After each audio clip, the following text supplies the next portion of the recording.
Assalamualaikum warahmatullahi wabarakatuh. Dalam video kali ini, saya akan membahas atau mereview tentang aplikasi pinjaman rupiah cepat di tahun 2024 ini.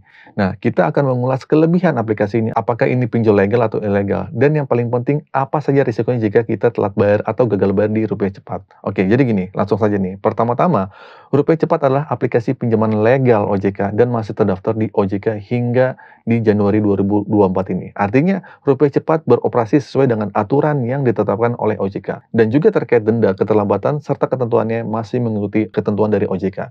Namun perlu dicatat bahwa meskipun rupiah cepat adalah pinjol legal, ada beberapa oknum DC yang dapat menimbulkan masalah, seperti menyebarkan data pribadi peminjamnya jika kalian mengalami masalah gagal bayar. Nah, semacam ini segera laporkan dan siapkan bukti-bukti yang diperlukan, karena banyak juga rupiah cepat yang melakukan sebar data nasabahnya yang sedang gagal bayar ini. Nah, sekarang mari kita bahas apa yang terjadi jika kalian telat bayar atau gagal bayar di rupiah cepat. Yang pertama, kalian akan dikenakan denda yang tidak dapat dihindari. Nah, denda ini bersama dengan bunga-bunga lainnya dan dapat menyebabkan hutang kalian terus bertambah hingga mencapai batas maksimum 100% dari pinjaman awal kalian.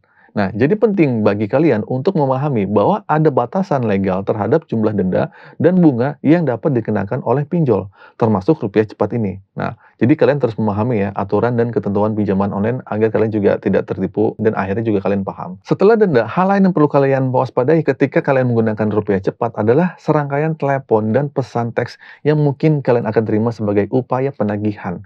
Dan biasanya dalam sehari-hari bisa ada puluhan bahkan ratusan panggilan telepon ketika kalian telat bayar di rupiah cepat ini. Ini bisa sangat mengganggu, tetapi penting untuk tetap tenang dan tidak terpancing oleh tekanan seperti ini. Salah satu hal yang paling ditakuti oleh banyak orang adalah kemungkinan debt collector rupiah cepat itu datang apa enggak ke rumah kita. Namun setahu saya, rupiah cepat mungkin belum memiliki DC lapangan, atau mereka belum aktif dalam hal ini. Meskipun demikian, kalian mungkin akan menerima ancaman dan teror bahwa penagihan akan segera dilakukan ke rumah kalian. Saya berharap kalian tidak terlalu takut terkait hal ini, sehingga juga teman-teman dapat tetap tenang dan positif lah pikirannya. Selain itu, ketika kalian telat bayar, status kredit kalian juga akan terpengaruh dan akan menciptakan catatan negatif dalam laporan kredit skor Anda. Hal ini dapat mempengaruhi kemampuan kalian untuk mengajukan pinjaman di tempat lain, baik itu di bank atau di pinjol-pinjol lain, atau bahkan di perusahaan leasing. Nah, oleh karena itu sangat penting untuk memahami konsekuensi dari keterlambatan pembayaran